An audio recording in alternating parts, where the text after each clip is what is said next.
I think what we'll do is go ahead and get started. If I were late for the general, I think that probably wouldn't be a good precedence with his military background, but I appreciate all of you coming. I think this is a little unique in the fact that we're not selling anything. We're not asking you for money to support a political candidate. It's not a pyramid program, and you don't have to take Tidy Bowl home with you at the end. It's not often, all of us have heroes in our lives in various aspects, and it's not often that someone can have a personal relationship with one of their heroes. And I feel fortunate tonight to have two people in the audience that I consider professional heroes, one being Dr. Hughston, who's sitting in the back somewhere, I hear him, and the other is our speaker this evening, General Hal Moore. General Moore, I became acquainted with him. I, of course, knew of him when he became my patient, and we've subsequently become friends. And he wrote a book, which I personally consider to be the best book written about Vietnam, and that book was a New York Times bestseller, and it was called We Were Soldiers Once and Young. And I asked him if he would just come to talk to a few of us about things that we sometimes lose track of in our daily existence, and he said that he would be glad to. A little background on General Moore. He's a Kentuckian. He's a graduate of the military academy, and he has served in 2 wars in combat. He was an infantry company commander in Korea. He was a battalion commander in Vietnam, as well as a brigade commander. He holds numerous awards, including our nation's 2nd highest award for valor, and that is a Distinguished Service Cross. And with that, I'm going to introduce one of my heroes, Hal Moore. Thank you.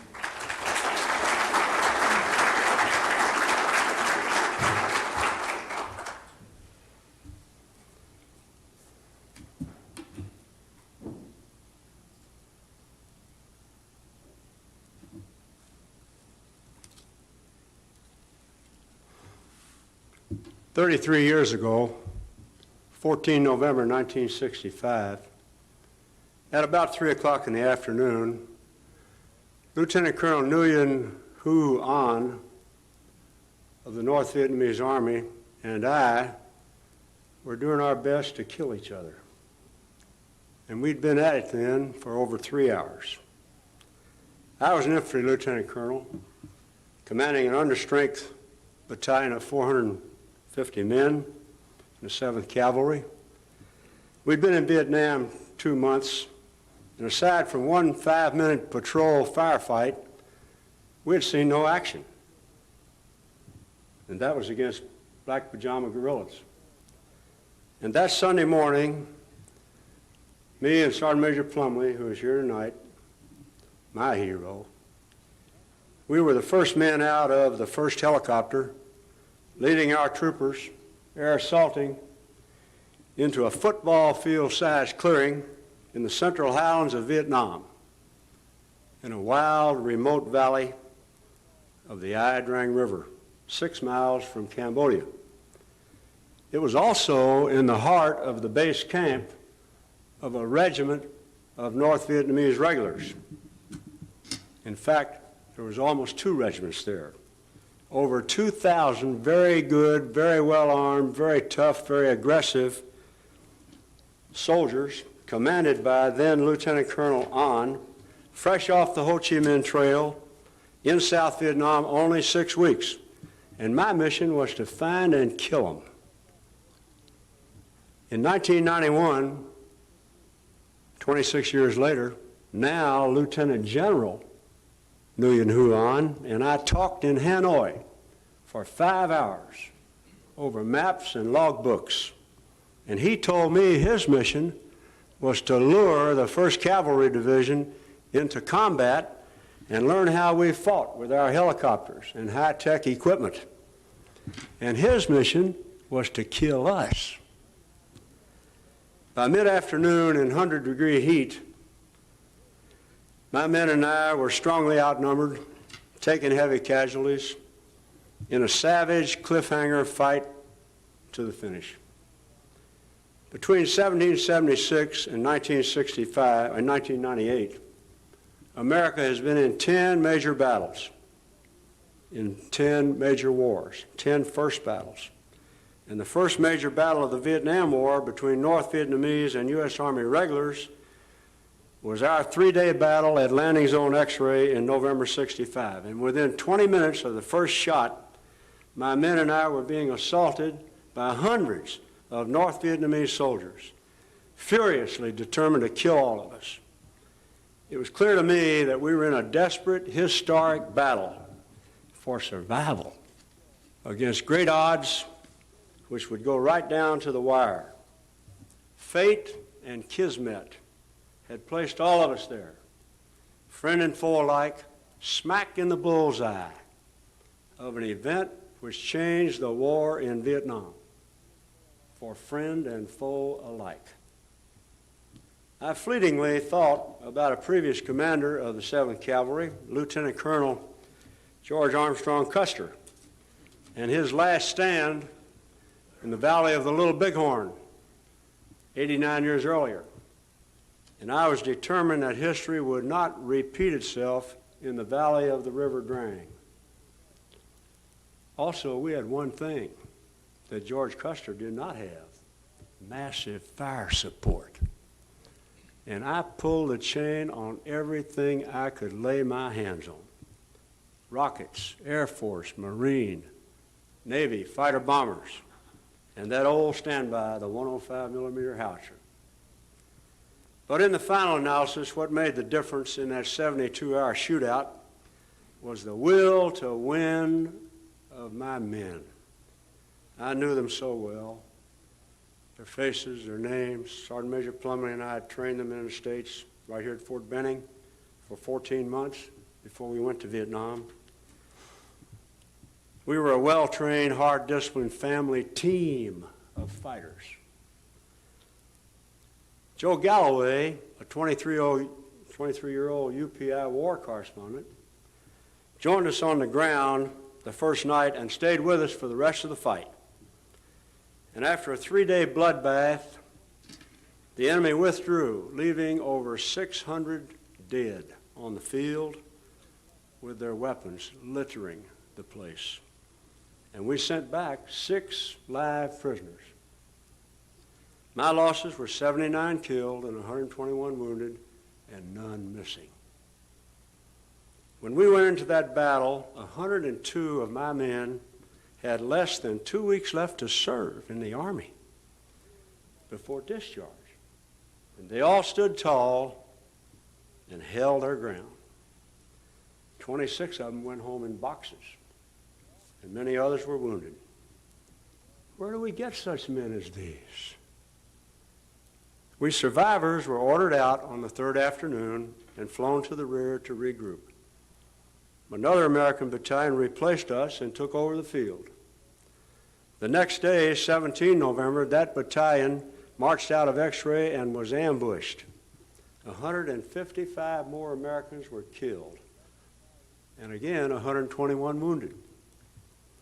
In those 4 days, 234 Americans died. That's more Americans than were lost in any regiment, north or south, at the Battle of Gettysburg, and far more than were killed in the Gulf War.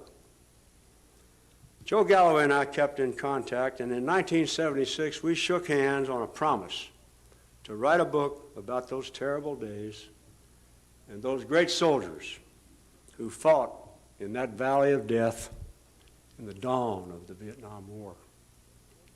To guide us, we agreed on 3 goals: to tell the story in the words of the men, go back to Vietnam and get the enemy's words in the book, and get the words of some of the families who had suffered dead, loved ones, into the book. After years of research and 2 trips back to Vietnam, 1990 and 91, the book was published by Random House in November 92. And here are the words of some of my men. It's mid-afternoon the first day, and we were being attacked by over 1,300 enemy. For most of my men, their first combat, except for a handful of us who were World War II or Korea vets. Second Lieutenant Dennis Deal, platoon leader, talking, quote, "At least 15 of my men were wounded or dead out front, and our medic, Spec 5 Calvin Bucknight, rose from cover under fire and ran out to help the wounded. He treated 4 or 5, kneeling with his body sheltering them, his back vulnerable to the enemy guns. Bucknight was shot down into the red dirt in less than 5 minutes, paralyzed from the waist down. Later, dying at age 24, he was carried to the aid station in his blood-filled rubber poncho, and Sergeant Keaton, the medical platoon sergeant and his friend for over 2 years, says, quote, "He was hit in the back directly between the shoulders, a hole as big as your fist. Bucknight reached up slow-like and took my hand and looked at me and whispered, 'Sarge, I didn't make it.' We got an IV started on him, put a pressure bandage on his wound, but there was just no hope. We got him on a medevac chopper, but he died. Where do we get such men? That's Bucknight." About the time Bucknight was shot, PFC Bill Beck, 21-year-old draftee, had his own time of truth.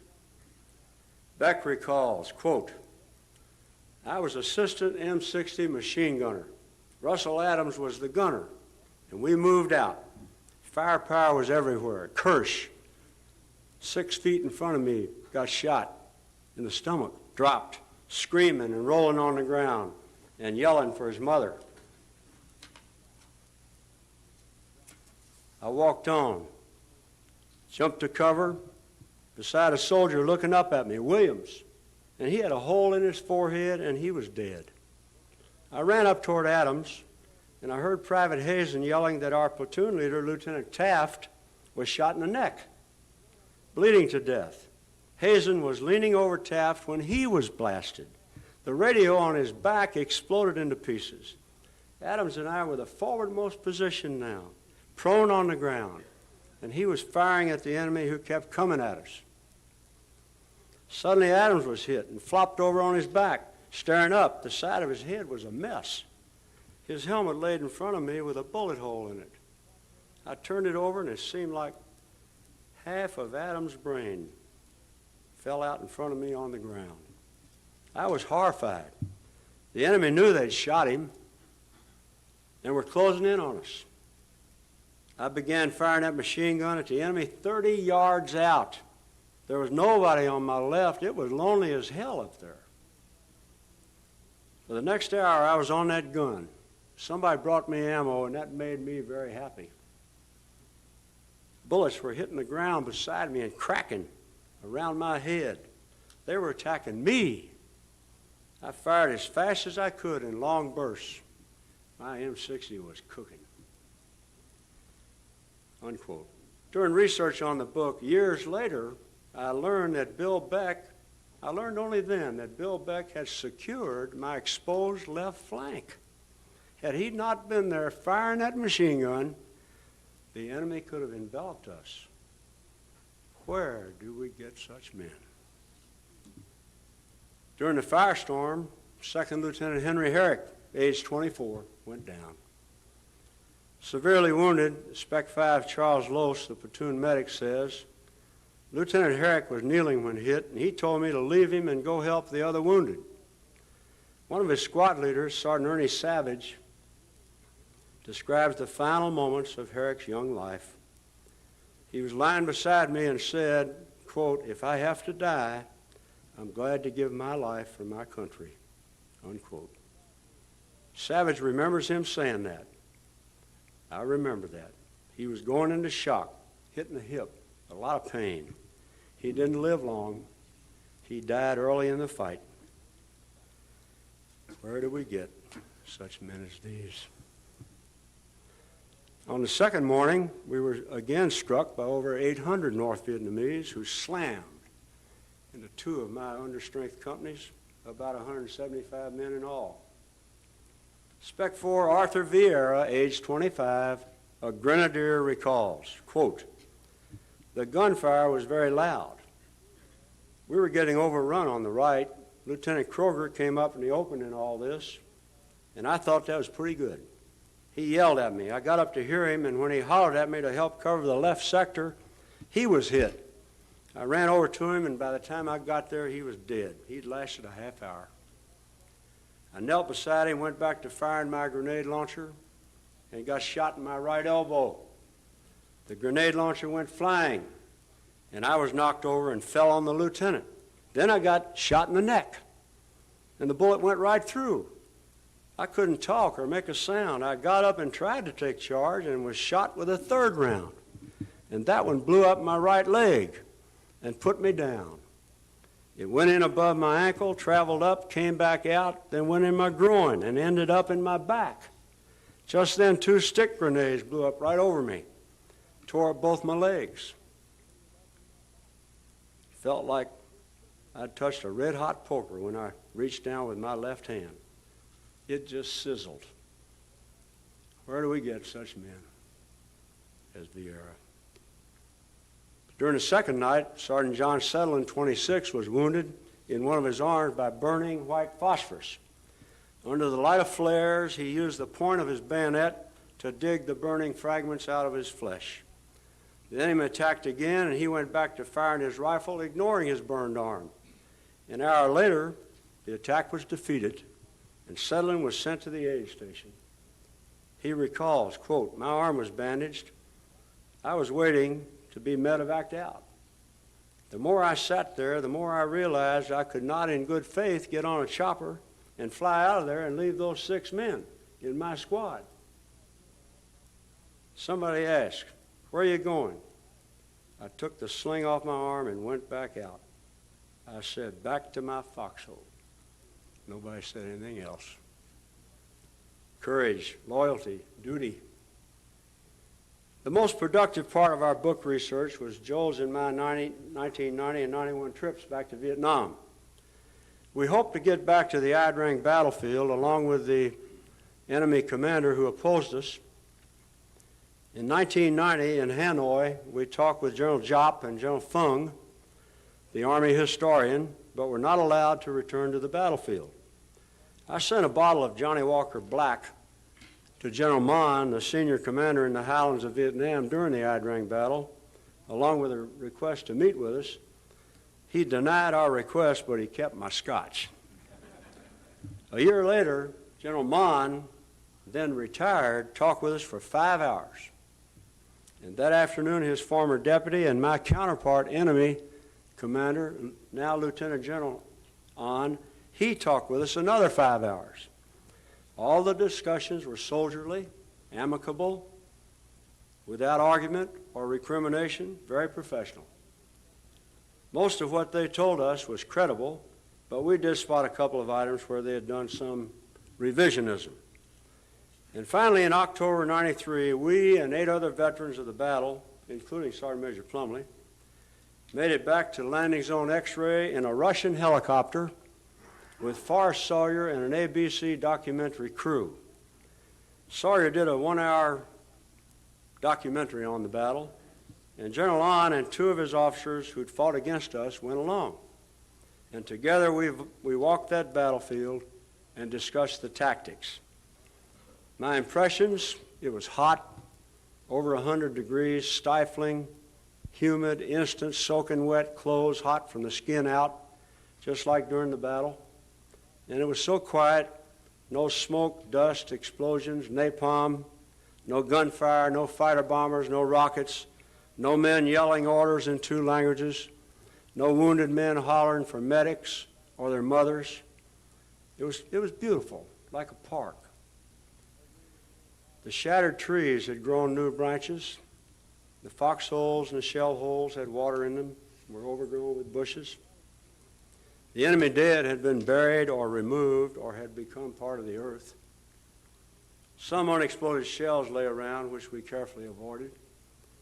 Wildflowers were there in abundance, showing that fragile beauty can come even to a place of violent death. there was a feeling that the spirits of all men who died there were at rest. Late in the afternoon, the Russian helicopter, flown by the Vietnamese Army pilots in uniform, returned to fly us back to Pleiku City. It would take 2 trips, 2 round-trip lifts out, and Joe and I and 3 of my men, a Viet interpreter, and the ABC crew elected to be the last ones out on the second lift. But we were weathered in for the night by monsoon rain which pounded us for 2 hours. For years, I'd hoped to spend the night there on that battlefield once again, catch the vibes, and experience the sensations. The rain stopped, and thousands of stars in the Asian sky suddenly illuminated the Adrang Valley with an eerie blue light. And there and then I put my head through a time tunnel, 28 years back to the night of 14 November 1965. Alone, I left the group and walked my defensive perimeter around Landing Zone Xray one last time, checking the positions and the men in the blue darkness. I visited my precious troopers in their foxholes, weapons at the ready, and so young, most of them in their natural prime. I heard once more the muted, soft murmurs and mutters of the battlefield, of men on the alert and ready, despite the brutal fighting of the afternoon and the deaths of many of our brothers. And I could actually hear their voices again from all those 28 years back, telling me once more, "We'll hold, Colonel. They won't get through us. You can count on me, sir." And I grieved, for I knew that night in October 1993, specifically, which of those men would not survive the massive attack which hit us at first light the next morning, 15 November, 28 years before, which killed 2 of my lieutenants, 19 sergeants, and 29 troopers of the line. 20 more officers and men were wounded, but they held their ground. Where do we get such men as these? After checking the perimeter, I returned to the rest of the group around 1 o'clock in the morning, and there we quietly listened to the magical sounds of the jungle, the clicking of the gecko frogs, the screams and chatter of monkeys, distant roar of a tiger, and we were mesmerized by the thousands of stars gleaming brightly so close to us in the tropical sky. And suddenly we were awestruck by showers of meteorites, shooting stars, rocketing through the vast heavens for over an hour in electric flashes of thundering silence over the valley of the River Drang. And as we gazed up at the dazzling beauty and the splendor of it all, the thought came to more than one of us that those brilliant streaks could well be symbols of the spirits of all on both sides who died there, saying, "Hail and farewell, it's over. You can let us go now. You've fulfilled your promise. You've told our story. We will live in history. We're joining you tonight one last time on this battleground, and this time in peace." So what's come out of it all and the book? Now all the men know the whole story. Not just what went on in the few feet around each of them in the high elephant grass. Men have surfaced whom we lost track of, and also survivors of others who were killed. Numerous have become subjects of media attention in their hometowns, recognition at last. America and the world now knows about those soldiers on both sides. We who fought in the Adrang in 1965 and other Vietnam veterans came home to an America that surprised and bewildered us. the country that sent us off to war no longer existed. It had disappeared forever in the smoke that billowed off the jungle battlefields, where we fought and bled. Many of our country had come to hate the war we fought, and those who hated it the most, the professionally sensitive, hated us too. They were not, in the end, sensitive enough to differentiate between the war and the soldiers who'd been ordered to fight it. And we went to ground in the crossfire, as we had learned in the jungles. Most of us, especially regular career men like myself, rebuilt our lives, raised our families, tried to straighten out our heads, and think through the meaning of it all. Finally, in the mid-1980s, America came to its senses and let the Vietnam veteran come in out of the cold. Finally came to respect him for following his orders and the flag and flying 12,000 miles to fight an unpopular war. Now, ironically, where once the Vietnam veteran was ignored and treated with contempt, it has become prestigious to be a veteran of that tragic war. Those of you who experienced battle in your past know that men do not fight for a speechwriter's dramatic phrase sounded off by the president on national TV, or for mom, the flag, or apple pie. Men in battle fight for each other and to stay alive. Men in battle kill for each other. They die for each other, and they grieve for each other. And in time, come to love each other as brothers. Men who fight together, shoulder to shoulder in battle, are brothers for life. And so it is with us who fought on those far fields in Vietnam. As the years passed, we searched each other out and found that our pride of service was shared by those who had shared everything else with us. With them, and only with them, could we talk about what really happened over there, what we'd seen, what we'd done, what we had survived. We knew what Vietnam had been like, how we looked, acted, talked, and how we smelled. Nobody in America did. Hollywood got it wrong every damn time. Only we who were in Vietnam know what it was really like, what it meant to us, and what we meant to each other. Those men and women who were unscratched were by no means untouched. Not one of us left Vietnam the same person who arrived there. Each year on Veterans Day, we band of brothers who fought in the Ia Drang gather in Washington for a reunion. We find comfort and healing among the friends and comrades of our youth.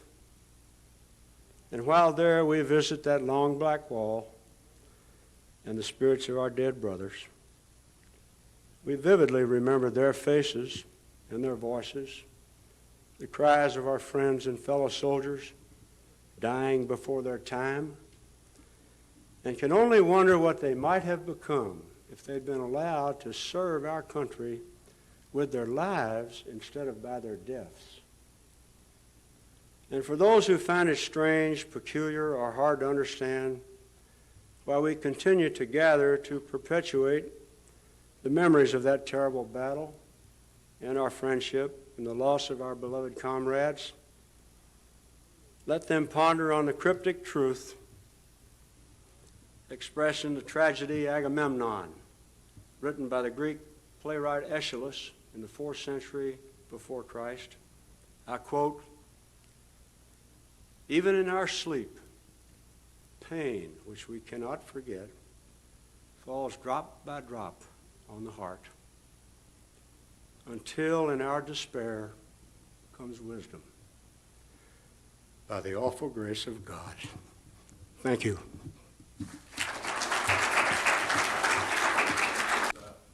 I personally want to thank the General for taking his time for quite an evening. Thank you, General. You're welcome, General.